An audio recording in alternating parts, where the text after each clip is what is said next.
ఇప్పుడు ఒబేసిటీ ఉన్న వారికి ఏ ఆహార నియమాలు పాటించాలో ఇప్పుడు మనం తెలుసుకుందాం. వీరు ఫైబర్ ఫుడ్స్ ఎక్కువగా తీసుకోవాలి. అనగా పండ్లు, ఆకుకూరలు, కూరగాయలు, చిరుధాన్యాలు ఎక్కువగా తీసుకోవాలి.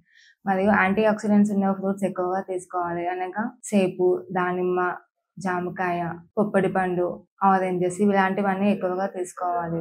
ఒబేసిటీ ఉన్నవారు కూడా లిక్విడ్స్ అనేవి ఎక్కువగా తీసుకోవాలి. వైటమిన్ సి ఫ్రూట్స్ కూడా ఎక్కువగా తీసుకోవాలి. అనగా బత్తాయి, జామకాయ, పొప్పడి పండు, ఆమ్లా ఇలాంటివన్నీ ఎక్కువగా తీసుకోవాలి. Anti bacterial and anti fungal foods ఎక్కువగా తీసుకోవాలి. అనగా అల్లం, పసుపు, వెల్లుల్లి ఇలాంటివన్నీ ఎక్కువగా తీసుకోవాలి. ఇవి ఎక్కువగా తీసుకోవడం వల్ల కూడా మన బాడీలో ఉండే కొలెస్ట్రాల్ అనేవి తగ్గిస్తాయి. నట్స్ అండ్ సీడ్స్ అనగా బాదం, walnuts, pumpkin seeds, sunflower seeds ఎక్కువగా తీసుకోవాలి. మెయిన్ గా ఫైబర్ ఫుడ్స్ అనేవి చాలా ముఖ్యమైనవి. వీళ్ళు ఎక్కువగా మల్టీగ్రెయిన్ చపాతీ, రాగి రోటి ఇలాంటివి అన్ని ఎక్కువగా తీసుకోవాలి. ఇంకా chia seeds water, flax seeds water, fenugreek water ఎక్కువగా తీసుకోవాలి. ఇవి వెయిట్ లాస్ కి మరియు ఫ్యాట్ లాస్ కి హెల్ప్ అవుతుంది. ఒబేసిటీ ఉన్నవారు ఏ ఆహార పదార్థాలు తీసుకోకూడదో ఇప్పుడు మనం తెలుసుకుందాం. కొలెస్ట్రాల్ ఎక్కువగా ఉన్న ఆహార పదార్థాలు తీసుకోకూడదు. అనగా ఆయిలీ ఫుడ్స్, మైదా products, bakery products, tea, coffee లాంటి కూల్ డ్రింక్స్, జ్యూసెస్,